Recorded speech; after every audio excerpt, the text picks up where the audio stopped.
Hello everybody, thanks for joining the session.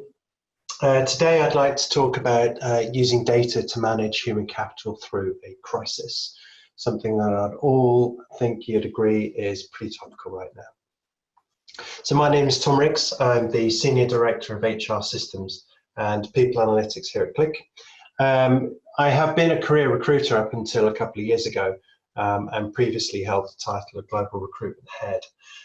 Before moving into my current role, where I'm essentially responsible for all HR data at Qlik, how we collect it, store it, use it, and analyze it. And as part of my role, I also drive our people analytics strategy.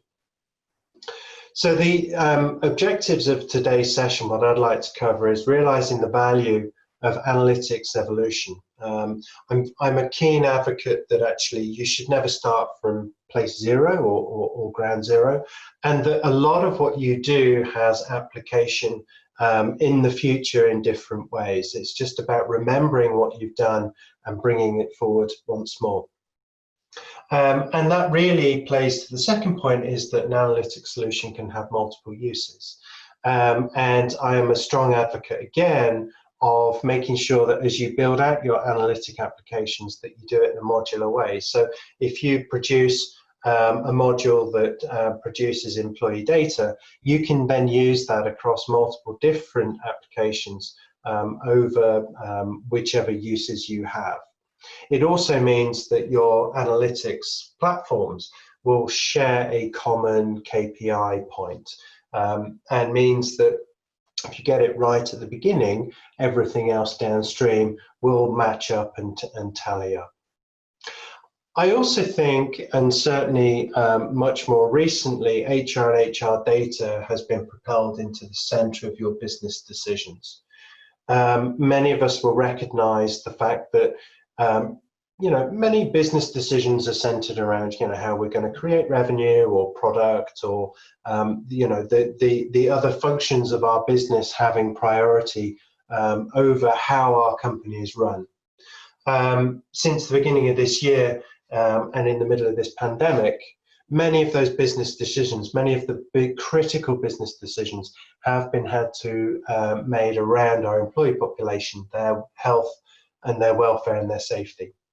It's put a very different emphasis on us as a department, HR as a function, and the data that we hold. So what do we mean by a crisis? A crisis could be anything. A crisis is currently the forest fires in California. A crisis could be the power has gone down due to a tornado or a hurricane, or people have lost their homes through the season in the southern parts of America.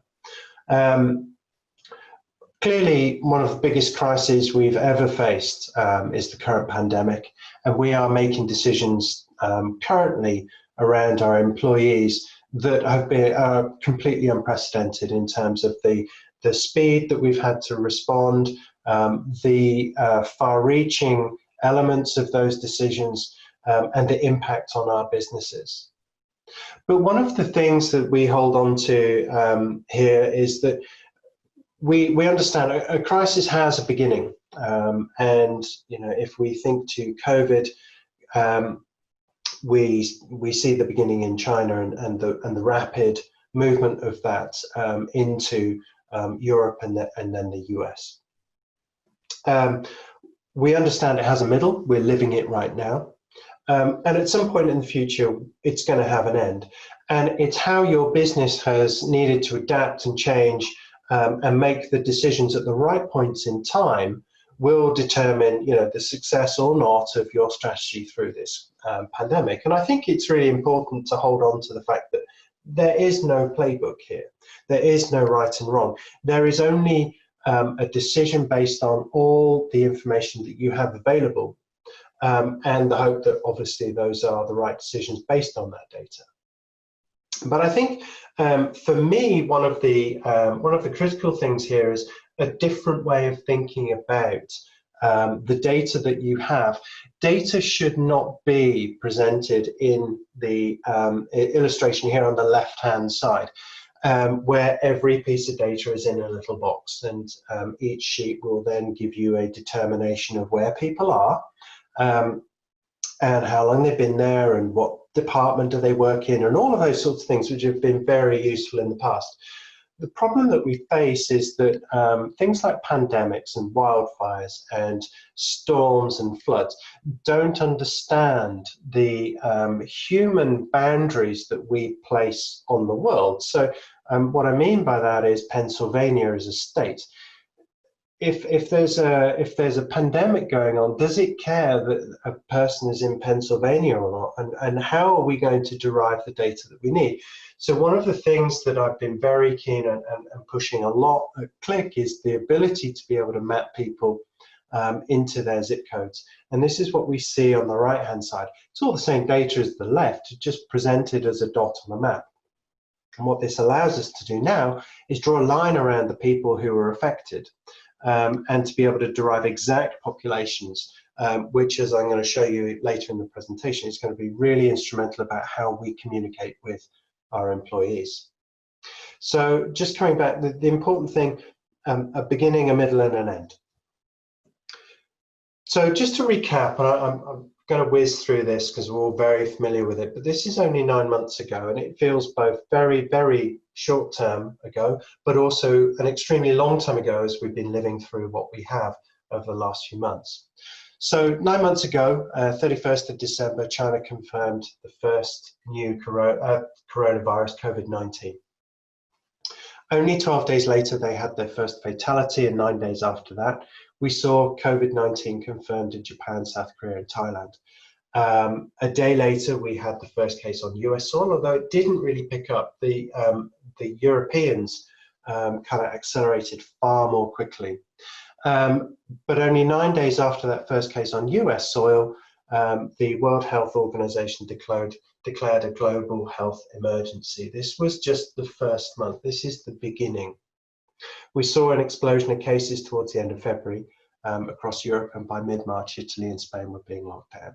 So really, really quickly, that's only 6 weeks after the WHO declared this global health emergency, we saw people in total shutdown.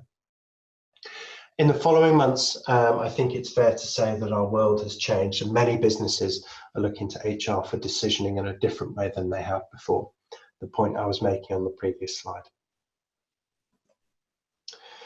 Now, again, I don't want to dwell too much on this. We're all very familiar, and I expect that Johns Hopkins is probably the most well-known of these COVID tracking apps. It maps out the cases and the mortality rates and everything else by all the various different geographic factors that we need to consume and understand.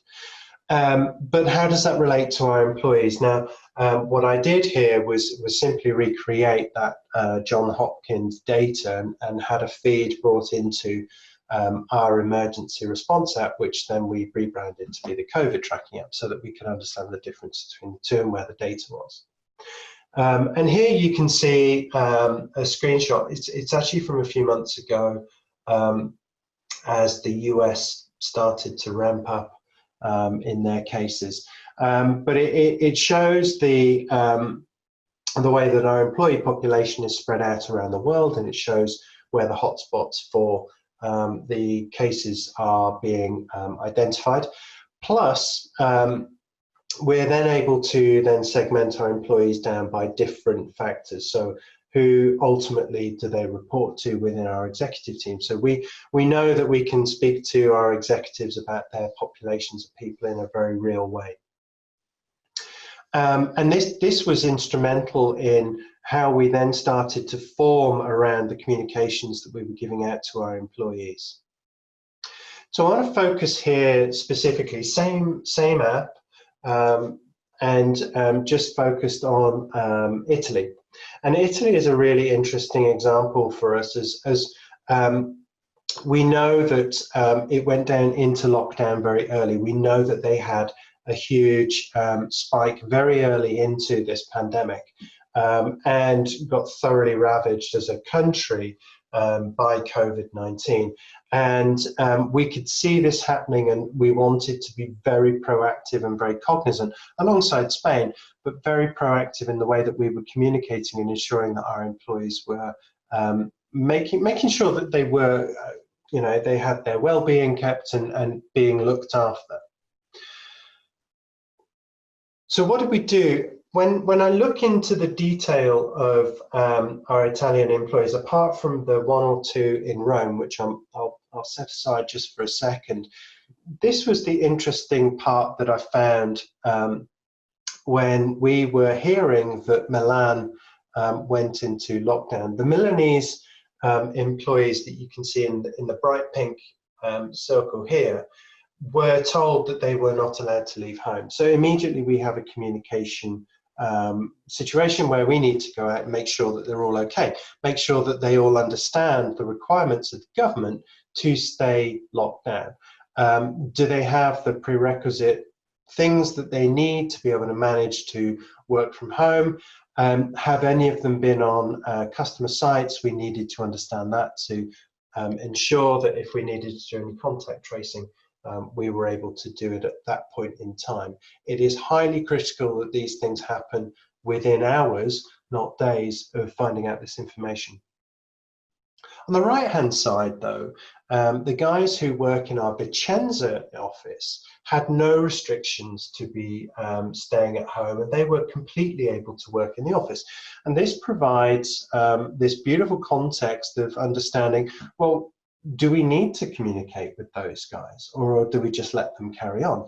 But of course, as their colleagues not even an hour away driving are not able to leave their homes, how can it be that these guys are just left to travel into the office every day and that apparently unaffected by this pandemic? So we actually reached out to the Vicenza employees, and we recommended at that point that they work from home given the situation in Milan. Then sure enough, a few days later, the government then shut down the rest of Italy, and these guys we had managed to get to more quickly than that to ensure that their health and safety was put above everything else, and that they were working from home. But clearly they needed two different communications. One was a reactive and one was a proactive, and making sure that the proactive communication kind of referenced what was happening, but didn't instill kind of panic in the communities. And of course, we did the same in Spain and other countries as they've been in and out of lockdown situations. But it's the fact that we were able to really pinpoint who we needed to speak to about what that has made the real difference in the feedback that we now receive about the communication strategy through this whole pandemic by our senior team, which is fantastic.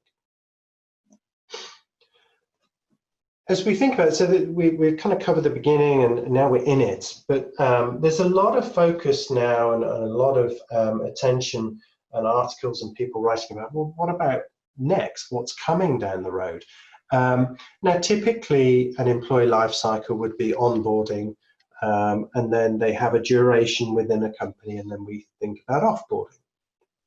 Never before, or very seldom, have we ever needed to think about reboarding the employees, and what does that look like? So we have sent everybody home. How is it that these guys are going to get reintegrated into an office life, if at all, for the company that they work for? So this whole reboarding playbook is yet to be written. There is nothing or no best practice guidelines, and every company will be slightly different.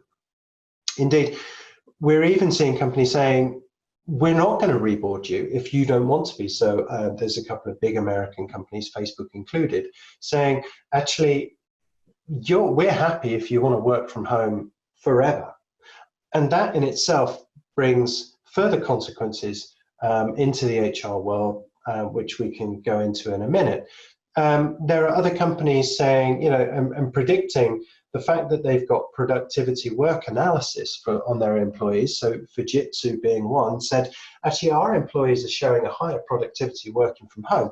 Therefore, we're going to close 50% of our corporate office space globally, we simply don't see the need for it anymore. So there are some massive consequences to some of the decisions that have been made around human capital and our employees' interactions with each other in the business setting.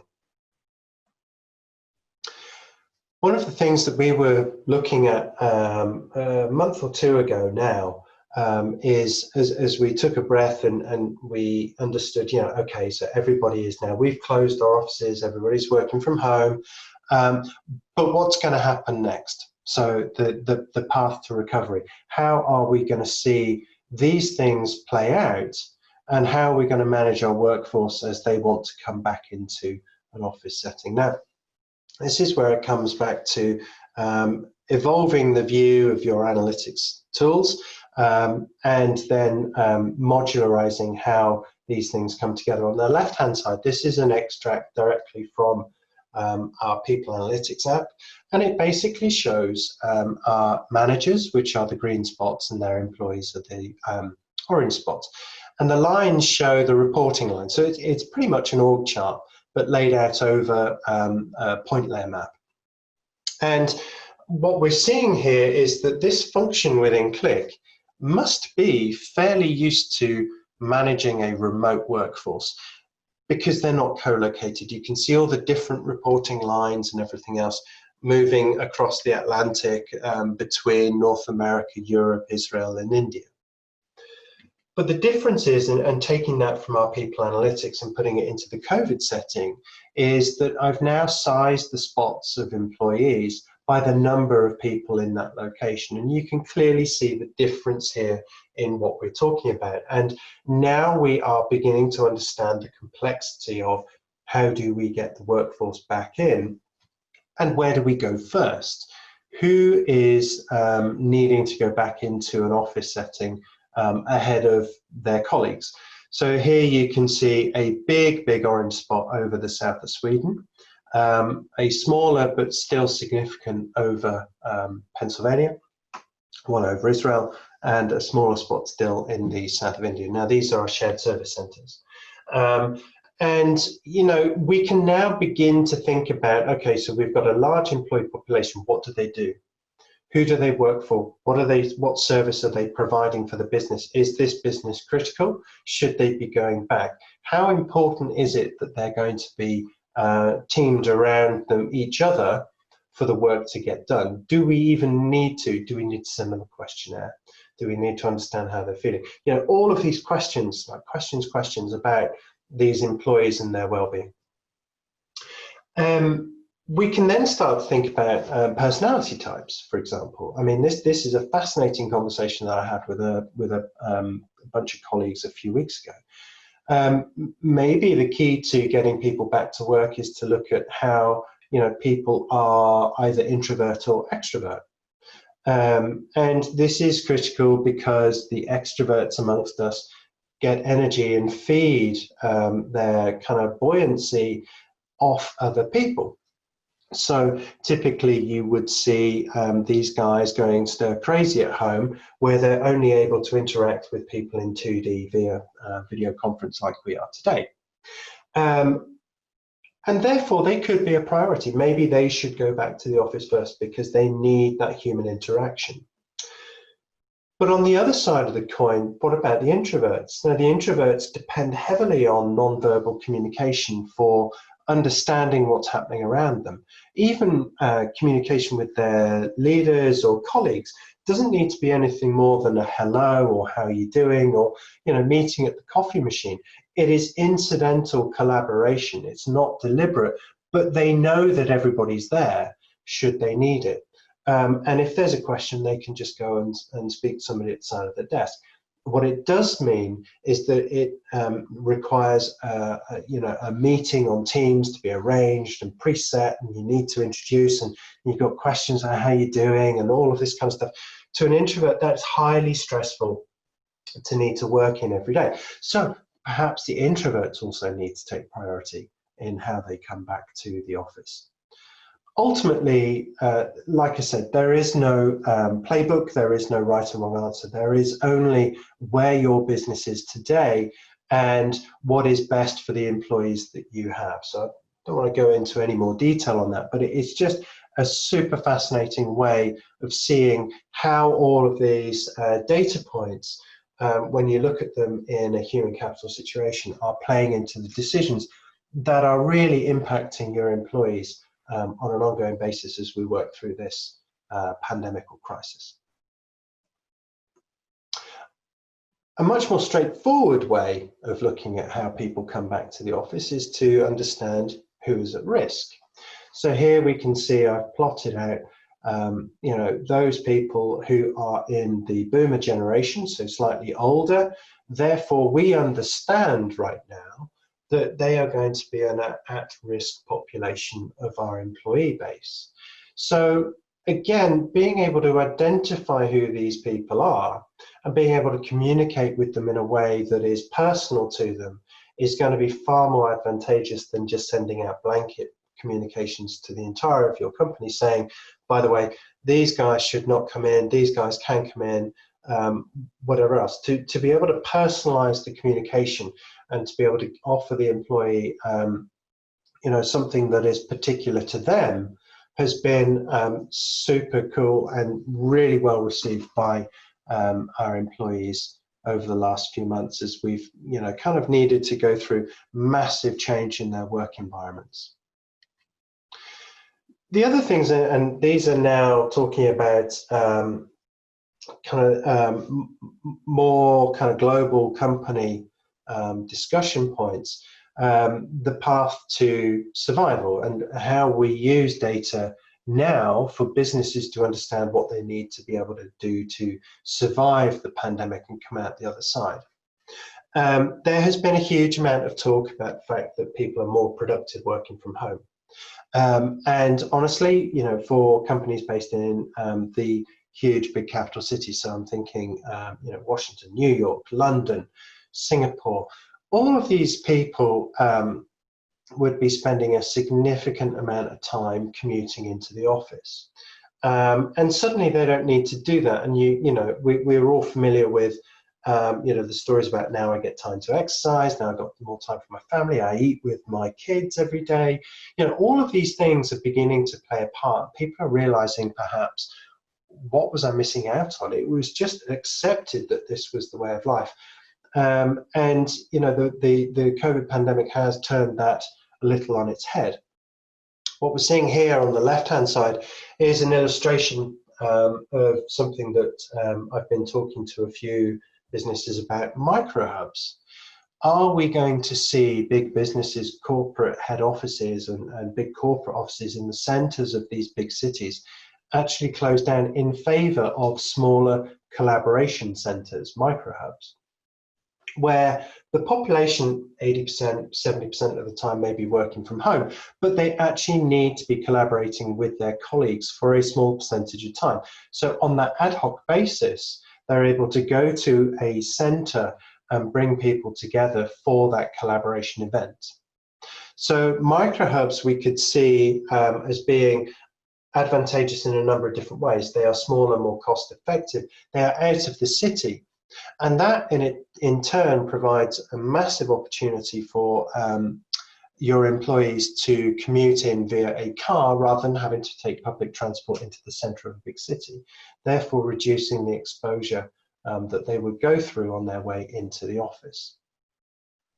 We're also seeing a number of people talking about contact tracing, and here you can see a floor plan. So this is actually the Qlik office in Lund. And you can see our floor plan, and I've put in a pink circle. This is my office space in the Lund office.